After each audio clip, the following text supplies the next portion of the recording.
6:30. Members present are myself, trustee Berg, trustee Galante, and trustee Mueller.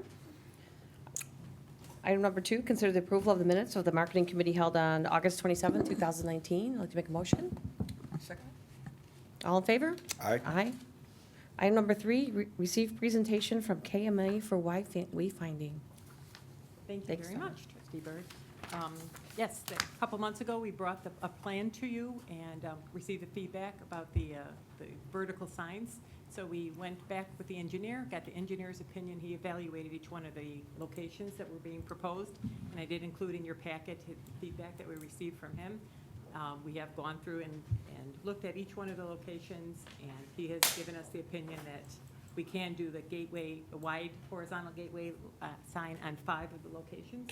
So that's what you see in the packet that we've provided for you tonight. I do have Jeremy Detweiler here from KMA. He was going to do a brief run-through of the design package, talk about we'll show you some pictures that we actually took today with a sample banner so you get a sense of scale and size of what the signs would look like, and then talk quickly through what the next steps would be, seeking your approval tonight to move forward with this design and then into the production phase. So I'll turn it over to Jeremy if I can. Do you want to do that? Thank you, Donna. Once again, my name is Jeremy Detweiler. I'm Senior Project Manager at KMA Design. I'm here on behalf of our typical project manager who's associated with this project, Vicki Albely, who unfortunately had some family-related matters that she had to deal with. So I appreciate the time that you're taking this afternoon or this evening from me. So without further ado, we'll just kind of go through the slide deck. Again, the designs have stayed very similar to what you've seen in the past. The only revisions were taking out some of the secondary, the taller vertical signs as far as the gateways go, and just making sure that we could verify some of the locations. So the primary gateways are 10 feet wide, and we've gone through some of those locations to figure out exactly where they can, where they will fit, where they may not fit. So those types of things are all part of the next step in this process, which is developing the construction documents and detailing those so that way we can put a bid together, so that way fabricators can put a proposal together for the prices for these signs. Again, they're RGB internally illuminated. So as you can see in the night rendering, what that would look like with the stencil background and the different colors that could show through. The tertiary signs are just pole-mounted signs that are in locations to where you don't have the space necessary for a large primary gateway, but these would be more of your boundary markers for some of the outlying locations. Once you get into the downtown proper, then we have the downtown gateways that lead you in. These are vertical, a lot narrower, so they take up a lot less footprint. So that way they can fit within the spaces that fall in that area. Same illumination, so the internally illuminated letters and then the RGB background lighting to give it a little bit more of an additional effect. The wayfinding signs, as Donna had alluded to, we've gone through a series of processes to develop the locations and the messages that are associated with these. That's a separate package, which I believe you have access to, but if there's any questions about that, I'm more than willing to be here and field any of those for you. Again, we just have some different variations of the wayfinding signs depending on the messages that are associated with that as well as location, and specifically as oriented for parking or destinations.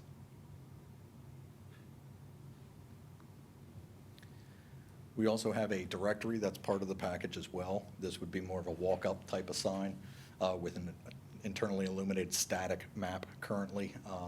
But we also have gone through and talked about the prospect of digital, which is part of this, again, next step as we develop the construction documents and determining what makes the most sense for the destinations as well as cost-wise.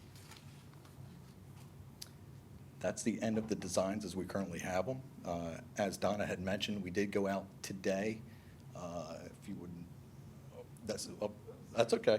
That is the location plans and the destinations, just in case you wanted to take a look at that. Please ignore my legs popping out the nice bottom posts. of the banner.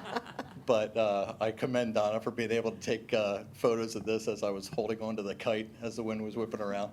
But this is just a brief representation of what you would see as far as the gateway signs. That banner that I'm holding is a shade under 3 foot wide and 7 foot tall.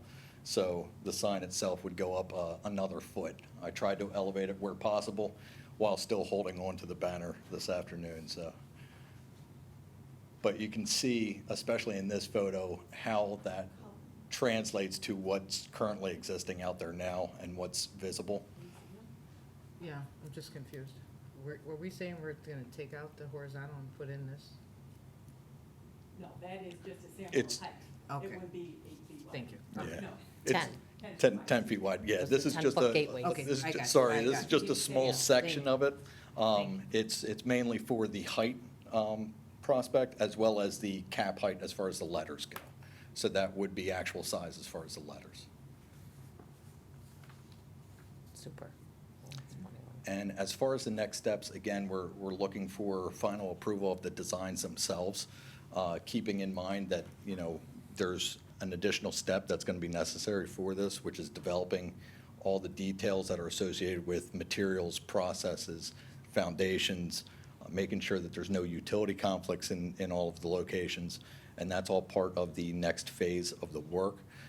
We're going to be developing the bid package along with Donna and the committee. And then once it goes out to public bid, we are going to be obviously available for assistance with vetting the bidders, making sure that you have a qualified bid come in as far as the proposal goes. If there's any phasing that's going to be necessary, depending on the funding, then we'll be assisting with that as well. And then carrying through the construction administration portion of it and overseeing the fabricator, making sure that everything's done to the specifications. Because the last thing that we want to see is for you to say, yes, we love these signs, and then it goes out to a fabricator who, you know, decides to give you the old bait and switch and fabricate something that is not meeting the expectations that have been set. So that's kind of where we come in and just try to make sure that we hold their feet to the fire, make sure that the signs that we're anticipating get built for you are actually built for you. And I would add too that Colby is in the process of identifying what it will take to bring electric to each one of the scratch sites as well. We'll have that, all of that information as part of the package when we go to the next step. Looked like some of that was already done. Yeah, I think it was in the packet. It wasn't is, it? but I mean, the Yeah. actual, what it will cost. Logistics He's got of a it. ballpark Oh, the breakdown. estimate, But he's actually taking it to the detail. We're Gotcha. gonna comment Okay. True costs. Yeah, they're beautiful. They look really nice. And then do we work with, like, say, Public Works to make sure that, like, the signs are gonna hold our planters and we're not gonna have issues at the flags, you know, like, do we work Absolutely. with all the other John and Kevin are departments? both on the committee, as is Kimberly. Okay. So we're all working together on this program as far as moving it forward. But Public Works will have a huge role in the next step, obviously, because of dealing with the right of way Mhm. and pulling the permits for the signs and everything with the state and county. So yeah, that's what we have for you, and if you're okay with this, then we would like to, go ahead, not move forward to the next step. Is the color on these purple, or is that just showing us the color and we can change the color with the lights? Yeah, the color can change with the lighting. That's all part of the RGB control to it. This just happened to be a printout of the nighttime rendering, so that's where it's kind of picking up that purple color from. And then the digital, if, you know, we were to look at the pricing on the digital signs, can those be something that can actually be, like, say, connected to something in, say, the convention center or at one of our, you know, bigger hotels? Could they all be linked together? There is ways to do that, yes, whether that be with a direct line or whether that be Wi-Fi or remote control type of thing. So that way you don't have to go with a laptop to each individual location to try to program them. There's a little bit more logistically involved in setting that up and making sure that they're all controlled from the same location. The other aspect to it is you want to make sure that it's secure. You don't want anybody to hack in and decide to put up their own messages on the signs per se. So that's one of the things that would definitely have to be considered when looking at that. All right. Any further questions? Oh, looks good. So Thank you very much. Thank you for your time. I Really appreciate it. nice. We're excited. Like, Any comments from the public? Anyone like to address the committee? Sorry, one more. No, actually, I think we would just now, we do have money in the budget for sign fabrication to the next step. So we would, the next step would be for us to prepare bid documents, and then we would bring out that back. All right, do I have a motion to adjourn the meeting for marketing this evening? So moved? All in favor? Aye. Aye.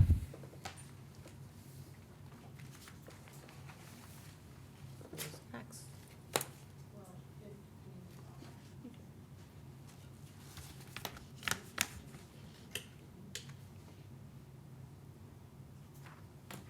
You want me to go over next? Is that Robert's here? Yes. Yeah. Good evening, everyone. Time is now 6, I can't see that far. 41. 6:41. I'd like to call the regular September 24th, 2019 Community Development Committee meeting to order. Present this evening are my fellow board members, Trustee Galante and Trustee Berg. We have quorum. Item number 2, do we have a motion to consider approval of the minutes of the regular Community Development Committee meeting held on August 27th, 2019? Second? All those in favor? Aye. Those opposed? That motion carries. Item number 3, Kimberly Clark, the Community Development Director, to discuss an Oak Park Avenue facade grant application for Robert, is it Thesis? Teese. For his property at 17326 Oak Park Avenue. Great, thank you. This is our third facade application since the grant program was initiated.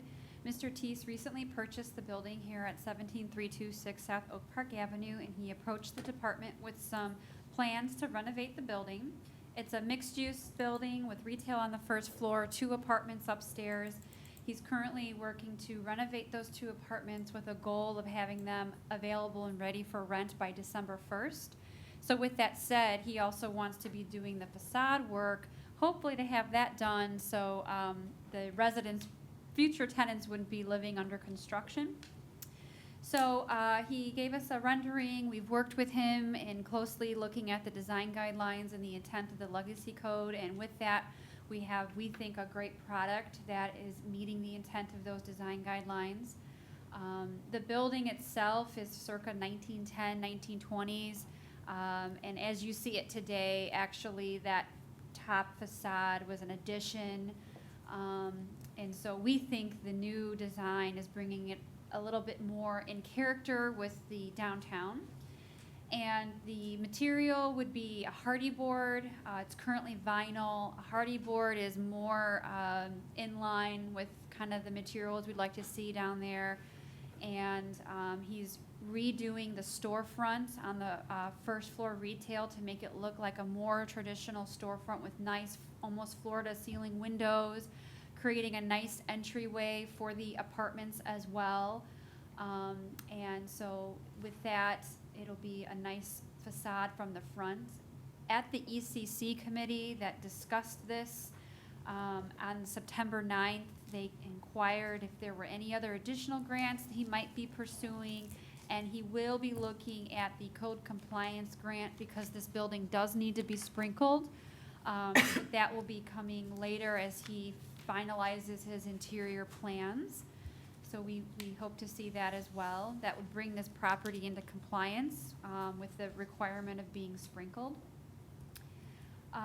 Overall, the ECC was supportive. They did comment on encouraging the applicant to consider the remaining facades because the existing vinyl is proposed to be painted, and in the rear of the building, which is in an alley, he is redoing some of the stairway in the back, and it was encouraged that he consider that as well, just to give the whole building a nice complete look. So I think he's considering that. He's looking at the costs. For this purposes, though, the grant would just be for the front facade, a matching grant of 50%. 2 bids were submitted, and it would be maximizing the facade grant of $35,000 is what he'd be requesting. And we did confirm with the finance department and that there are no outstanding debts owed to this property. Again, the proposal is in compliance with the design guidelines. It's in our Oak Park Avenue district, and we believe the grant as submitted is complete. And we'd be looking for any additional feedback from this committee, but ultimately looking to bring this forward to the next village board meeting for adoption. Sounds good. Dr. Teese, do you want to come up to the podium? Do you want to talk a little bit about the project and what you're going to be doing with, especially the downstairs? Yeah, I think, thank you. I think Ms. Clark did a terrific job of laying out the details thus far. The goal in terms of completion, obviously, I think is a little bit aggressive, and as I've found over the last few months, we are having a little bit difficulty getting to the point that we need to. And in fact, relative to the code compliance, which you had mentioned, I just finally got some numbers again today on that, so we are pushing ahead with that part of it as well. Specific to the facade, yes, we're trying to do a more pedestrian-friendly, all-glass first floor with we think what'll be a much nicer signage. Unfortunately, because the lot lines, the building is on the lot lines, we can't do anything for residential access for the second floor. The front apartment on the front apartment on the second floor, the only access to it is from the front of the building. So what we've done is just incorporated, the first draft showed a non-glass door. We're going to do a glass door so that it fits with the rest of the facade. And that would be access then to the front apartment. Transom windows, glass windows, and then the hardy board kind of kick plate on the bottom of the first floor. The second floor, we originally had proposed brick. It was suggested from the committee that we use hardy board, and that would be fine. We agree with that as well. And as I say, the glacial pace of information I've been getting from contractor and subs to this point, I'm still trying to get some indication on what it would be to do anything to the other facades of the building. A lot of that is based on what it's going to cost and what we're willing to put into the building. So with that, I welcome any questions relative specific to the building. So you're just going to paint the rest, right?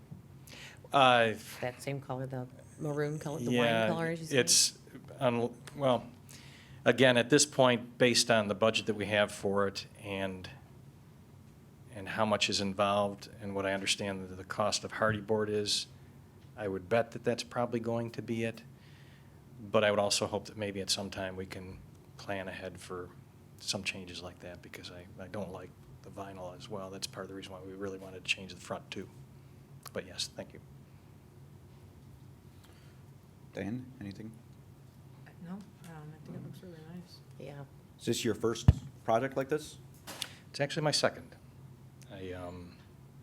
I am a actively retiring dentist. Amazing Smiles was my first building. So we had done that 15, 16 years ago. And do you have a tenant lined up for the bottom unit, or? I do not yet. Okay. That's, once again, the plan is to get the residential done and rented, and then decide what we're going to do with the first floor. But, Gotcha. I mean, certainly, that's going to be the next thing that we will start to consider, yes. Well, thanks for coming out tonight. Close. Really appreciate it. Certainly. Really looks nice, I think. Agree. I do too. And you said you were going to move forward with the Code compliance. code compliance? Yes. Okay. Once I have all the information I need, the engineering plans are still being worked on, and the bids from the competing bids that we have for the fire suppression. I just found out yesterday, we thought we We were told initially that we had to go across Oak Park Avenue to get the water main. Yesterday, I was told, no, we have to go over on 173rd Place to get the water, so we're getting conflicting information on that too, and difficult to even pin down what the bid is going to be, what the cost is going to be when we don't know exactly where we have to go to get the water. Is there a change? Don't you already have water? I'm sorry? Why do they have to reconnect to water? Well, for the fire suppression. For fire system, suppression. It'll be a new line, so they have to tap onto our water. The building has a 1-inch water supply. It has to be increased to 6-inch. Oh, it's not already at Yeah. the building? Yeah. Sounds good. So do we have a motion to recommend to the village board's, next village board meeting? I think it's August 1st, right? October 1st. October 1st. October yes. 1st. To the October 1st meeting, a facade grant for Robert Tees at 17326 Oak Park Avenue. So moved. Second. All those in favor? Aye. Aye. Those opposed? That motion carries. So you want to tell them the next steps? Yeah, essentially, October 1st is the adoption of the ordinance, and then once you get your plans in for building permit, you're good to go, and Good. as long as we, once everything's done and get all the receipts, we can reimburse you. Sure. Mhm.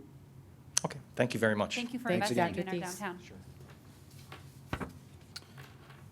Item number 4, Kimberly Clark to discuss the demolition of a home at 6627 173rd Street. Thank you. Unfortunately, we have a home here in our community that has been in disrepair for over 2 years. We've been trying to work with the property owner. It did experience a fire at one point. It's been in a semi-construction state, and we've been talking to the owner, and they just have not the ability to make the repairs. It is listed for sale, but in its current state, it might be difficult to sell. And it's an eyesore in the community, and we're at the point now where we need to take action. So what we're looking from the board, and we've done this in the past with severe properties as this, is we actually look to take an action for demolition. The property is in the big early stages of foreclosure, so we are hoping, though, if we get the authorization of the village for this potential demolition, maybe it will spur the bank to consider making the improvements. Maybe it is worth salvaging as long as the home gets repaired. But if that's not the case, we want the ability to go demo the home and then lien the property, because it is over 2 years now, and the homeowner it's vacant. The homeowner doesn't live there and admits that he is unable to repair it. So unfortunately, these are the steps we'd like to take in order to remedy the situation. Was he living there, or was he renting At it? one point, I think they did live there, but they haven't in over a couple of years now, and there's been nowhere, you can see the pictures, Yeah, it's yeah. just been left like that, so. Obviously, the neighborhood has also been contacting us regularly, asking, what is happening with this home. Some people have tried to sell their own homes, but very difficult when you have that next door to you, so. I can imagine. So the action would be, we'd look to bring forth to the trustees and mayor to authorize our attorney to apply in circuit court an order to authorize demolition or repair. Does that have to go through the village board, or be the Yes. last step before we can authorize? From here, you guys will make that, you concur with this recommendation to the village board at the next meeting, and then they will direct our attorney to take action, Okay, so we do need a motion to bring Mhm. this to the village board. please. So And- the Deutsche Bank is his bank, and will they be responsible for the cost of the demolition? How does that work? We'll lien the property. So, I mean, we're hoping, though, once we get this authorization from the village, sometimes banks will step in. Because obviously, if we demo it, then, they've lost all the value in the property. The home could be repaired. So, but if they don't, then our next step is we lien the property. Yeah. So have they been, the taxes haven't been paid in how many years? I can't speak to the taxes. I just know that according to my code enforcement officer researchers, that it recently was going into lease pendies, so he's not paying on his mortgage. I don't know where the taxes stand. Because as soon as we tear it down, no, we're not gonna collect, I mean, there's no more taxes. We're gonna earn anything off of that. Right. And there's no, is this something we've done before, that we tear down residential Yeah. homes? We have, I want to say over a dozen homes that we've had to throughout the community take action. Either people have walked away from them, or we couldn't even find property owners. There's been a few on Oak Park Avenue that I know we've had to do that. They were in such disrepair, we've had to take them down. We don't auction or try to get someone, just to sell, get someone in there? I just hate to, you know, we're gonna tear it down, and we're gonna collect nothing off of it Yeah. anymore, so. It'd be better if somebody would come in and fix it. Well, maybe hopefully the bank might take action, but it might not. So is that some information we want to get before the board meeting? I can look into the taxes if you'd like. I can see if there are, I can talk to our attorneys, other alternatives. Right, it just seems, you know, it looks like it's, somebody's actually put some work into doing a rehab on it, and Mhm. if you tear it down, and I'd like to know what the taxes are, if they've been paying them, or if somebody's could buy it up for pennies. If they're not paying the taxes on them, they're gonna go into a tax sale.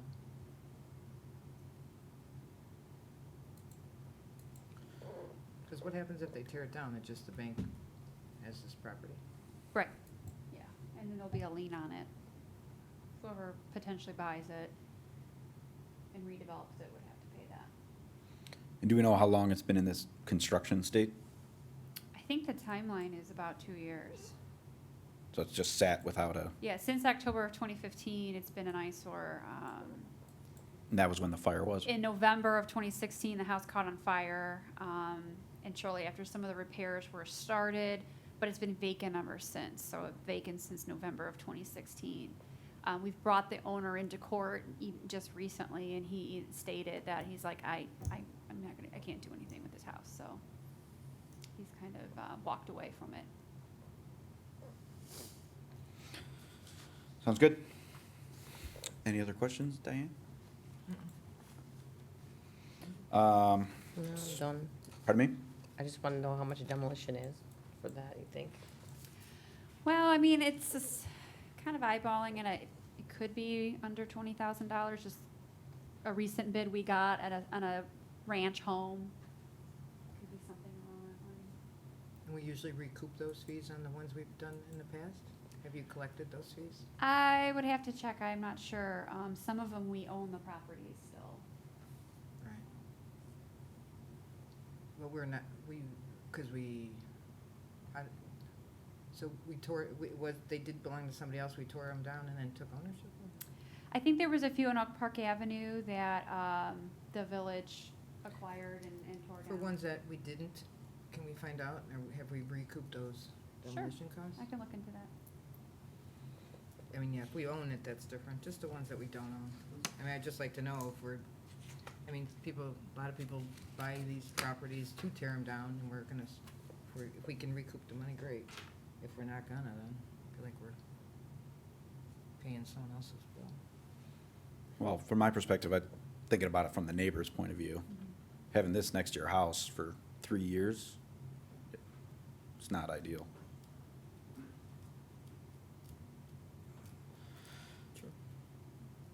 So do we have a motion to bring to the next village board meeting, October 1st, the demolition of the home at 6627 173rd Street? And of course, that would just be the board recommending to the lawyers to do all that drafting of paperwork and all that stuff.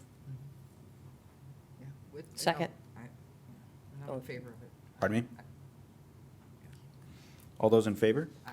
Aye. Those opposed? That motion carries. Just, you know, that note, if you guys could bring that back though before. That additional we vote on it information? At the board meeting. I'm gonna see if my staff can get that information, so, yeah. Yeah, it's a quick turnaround. It's next week. Yeah. Do you want me to change the motion to be the next, when it's available, or? What would you like? I think we can keep it on October 1st, which is fine. And if, for whatever reason, we have to continue it, we can. Okay, Brett, I mean, that's, should be something we could look into quickly. Real quick, yeah. I mean, at least as far as we're recouping the cost, that's Yep. the question I'm looking for. item number 5, receive comments from the public. Seeing there are none, I will ask for a motion to adjourn the regular Community Development Committee meeting. So moved. Second. So moved. All those in favor? Aye. Aye. Those opposed? The meeting's closed. And at this time, I'd like to make a motion to open the Financial Committee meeting for September.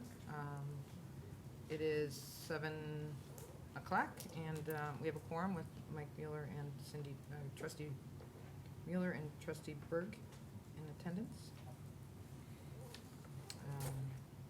I'd like to make a motion to go ahead and approve the minutes from the special committee meeting held on August 27th, 2019. Seconded? All in favor? Aye. Motion carried. Do we have anybody to review the, oh, good. The August financial reports? Thank you. My name is Chris Frankenfield. I am here with my coworker, staff senior accountant, Eileen Schultz. Nice to see I'm here to sit in for Brett Bedenhausen, who's out of town at the moment. Thank you. I'll get started with the sales tax. Sales tax is actually down $69,957 from August of last year. It's down 5.3%, but for the year, current fiscal year, we're down 3.5%. We do expect that trend to continue due to the recent changes with the village automobile franchises. The home road tax is down 5.3%, but for the year, only down 0.6%.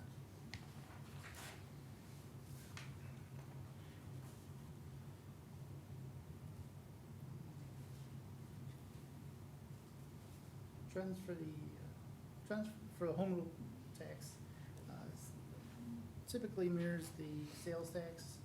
It's just typically roughly 41%.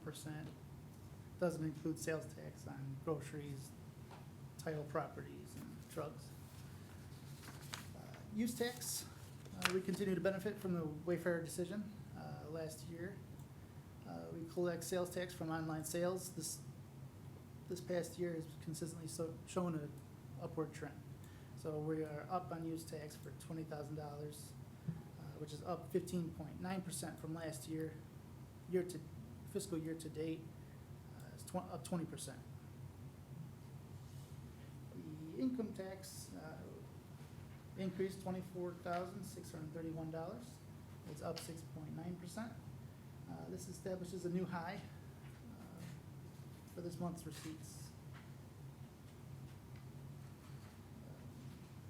Property tax, for August, we received from the county the tax due that was due August 1st. So payments made prior to that, Cook County collected and passed on to us this past month. From last year, comparable period of last year, we're up $441,000 from Cook County. For Will County,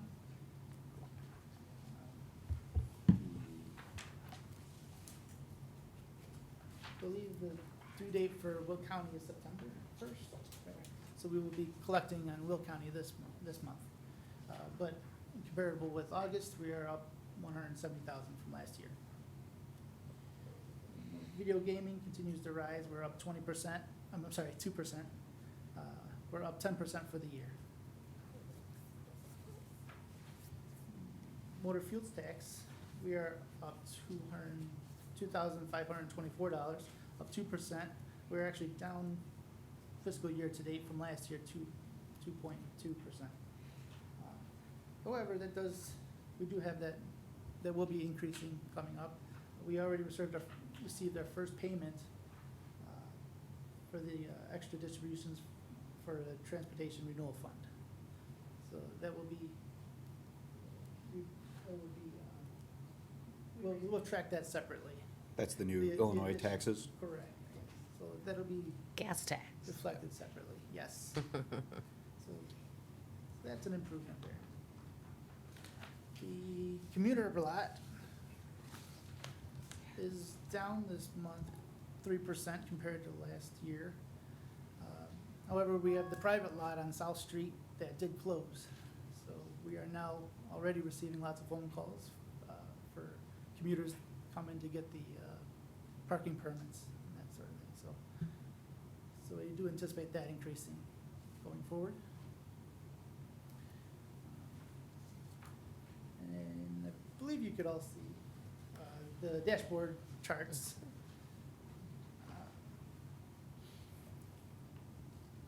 Basically, it's just more of a visual to easily read what I was just talking about. Water sewer went down.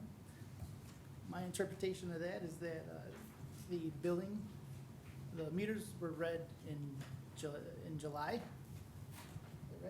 So it would have been due July 25th. Well, usage was from April, around sorry. April 15th through July 15th. So, First quarter. So yeah, so they would have paid us in August. so in June, we had a lot of rain, and so So bills were down, yeah. we're assuming that people didn't use as much water because of the rain. A rainy June, so. Yucky rain. Till here, it's good. And that's it. And then the trend lines, property taxes, very up and down as you see. But in general, it looks like it's on an upward trend.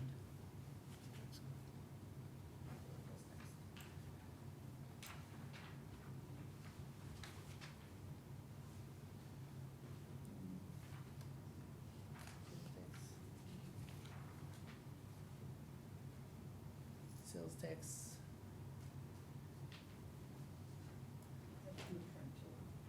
Yeah, it went up in general, In general, but in comparison, yeah, okay, I see. So in general, sales tax is on an incline. We are just down from last year of August. However, in total, we are progressing.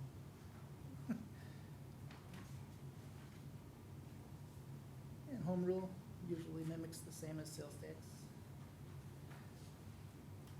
Income tax seems to peak after tax season, so the trend continues on that.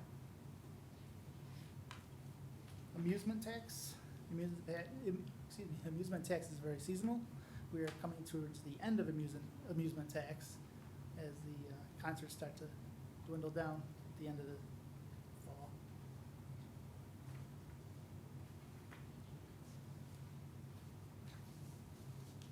Motor fuel tax is on a slight decline. Like we said, we will be getting that extra tax. Hotel tax did increase quite a bit. January 1st, we increased the hotel accommodation tax from 6% to 7%, and that's reflected here. Then we come to the comparative summary charts. Basically, by fund here, we have, or department. Excuse me. the first one is The the first one is general fund, thank you. The first one is by the general fund. This is the revenue. Excuse me. It's down like 3 pages. It's comparable from this year to last year. You can see the trends. The expense report is by department. So you can see where most of our expenses are going there.